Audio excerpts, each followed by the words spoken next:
Hola a todos, estamos de vuelta. Ya con el final casi de esto que se llama Yumi y el pintor de pesadillas. Capítulo 40 Yumi. 40 Yumi. 41. Yupi ahora. Yumi apiló decenas de piedras, centenares. Se movía sin pensar, pero con intención, construyendo imponentes formaciones a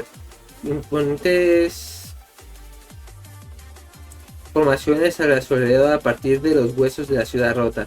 Estructuras de 50 o más piedras, 60, de alturas tan inverosímiles que sentía que subiese a los enormes cascotes que había cerca para terminarlas, que un diseño en espiral, partiendo de esas torres, apellamientos de piedras como semillas llevadas por el viento de una flor rodante.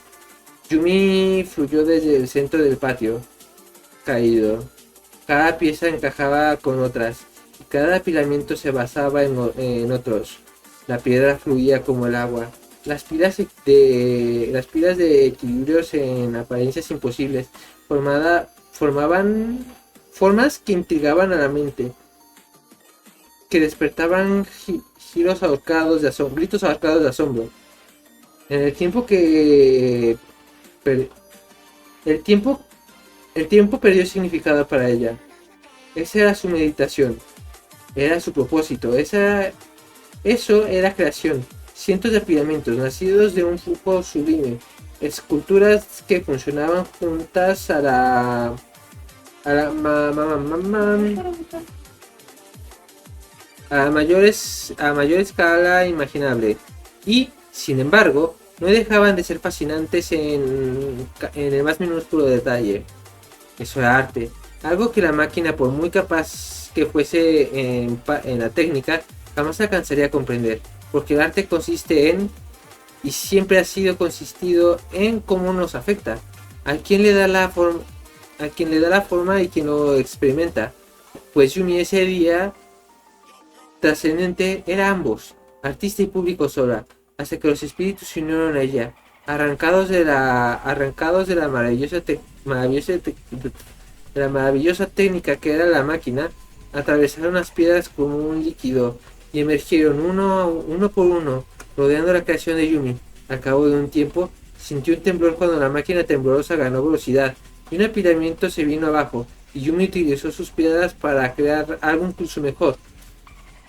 Una decena de espíritus se fueron con ella, 2 docenas, 100, 300, todos robados a una máquina cada vez más temeraria, uno tras otro. Los que habían estado embelesados por los movimientos precisos del aparato se volvieron hacia ella con asombro, regocijándose por su creatividad orgánica, uno tras otro, liberados de su sometimiento por algo más hermoso, como con más significado.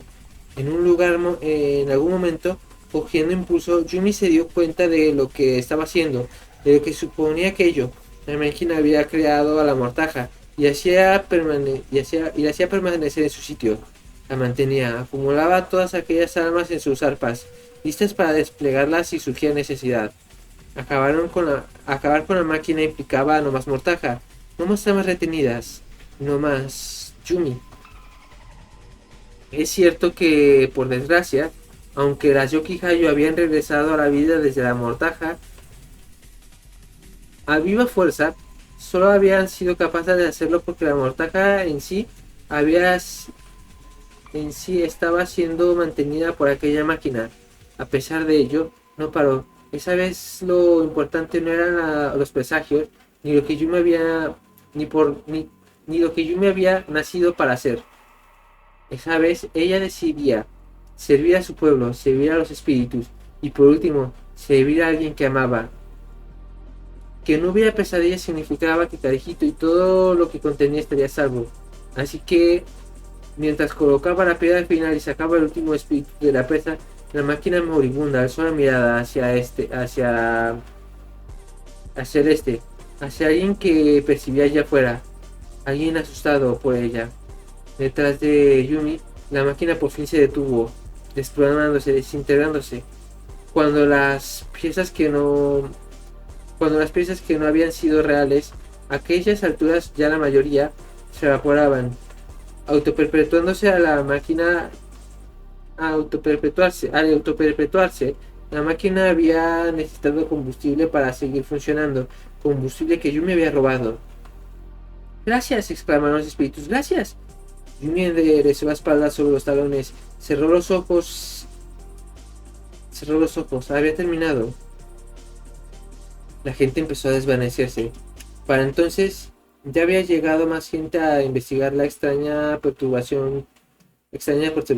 Policías, paramédicos, hasta periodistas habían proporcionado atención médica a los pintores heridos. Habían escuchado con incredulidad el relato de quienes habían participado en la batalla. Los enfrentamientos habían llevado a los enfermeros habían llevado mantas a extrañas personas que hablaban en un idioma que, sin el vínculo que compartían Yumi y Pintor, era inteligible a oídos modernos. Pero entonces esas pesadillas empezaron a desaparecer, sin desintegrarse en humo. Al principio Pintor temió que se convirtieran en monstruo de nuevo. Se levantó de un salto, arrojó a un lado la manta y derramó el té. Pero la gente siguió sumándose. Todos se enreían al Pintor. Al ocurrir, Pintor miró a Lillo en los ojos, y ella le sonrió de oreja a oreja antes de volver los ojos hacia arriba. La mortaja estaba ondulándose de nuevo, distinto esta vez, siseando, desmajándose. Yumi, pensó. ¡Yumi! ¿Qué estaba pasando? Lo he hecho, pensó ella de vuelta. ¿Cómo? Pensó él asombrado. ¿Cómo has roto la máquina? Sí, confirmó ella. Voy a buscarte, pensó Pintor corriendo hacia la mortaja que sorprendentemente empezaba a desmoronarse. ¿Dónde estás? ¿Dónde estás? En respuesta a eso, solo sintió lamento. Nícaro, pensó ella. ¿Te acuerdas de lo que decías sobre las historias tristes? No, susurró él cayendo de rodillas. No. Yumi se sintió marchar mientras todo se deshacía. Lo siento, pensó hacia Pintor, pero a veces tiene que ser triste. Sus brazos se convirtieron en humo. Su hermoso vestido se fundió con las partes de ella al empezar a llevárselas el viento. Por un breve instante, sintió el agradecimiento de las Oktra Yoki Hayo, licenciadas por fin de su servicio, autorizadas a desvanecerse, y el de todos los demás aparte de ellas, los miles y miles de personas que habían compuesto la mortaja. Sus almas ya eran libres. ¿Por qué?, preguntó Pintor, tan tortazudo que lo hizo estremecerse. ¿Por qué tiene que ser triste? Porque esto es lo que tengo que hacer, susurró ella, sintiendo que toda su esencia se deshilachaba. Recuerdos desapareciendo, experiencias evaporándose. Ya no recordaba su propia cara. Era solo humo de ese humo.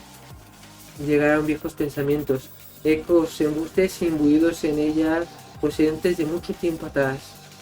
Si me creó para servir, dijo, mi vida no me pertenece. No tiene que ser así. Le envió Pintor. Tu vida puede pertenecerse. Debería. Alrededor de Yumi los espíritus seguían exultantes, sus emociones extrañas para ella en encontrarse con su propio dolor. Me estoy perdiendo a mí misma, Nícaro, pensó. Ya nadie me conoce, ni yo me conozco, lo siento. Siempre fui un sueño maravilloso. Quizá el primero jamás conseguido por una pesadilla. Yumi, envió él. Te amo. Por fin una emoción buena. Te amo, Pintor, pensó ella en respuesta. Por favor, recuérdame. Al final, la última Yoki Hayo restante, elegida siendo un bebé, designada para entregar su vida exactamente eso, evaporarse a la nada. Y con esto terminamos, en teoría, el libro. ¿Por qué en teoría?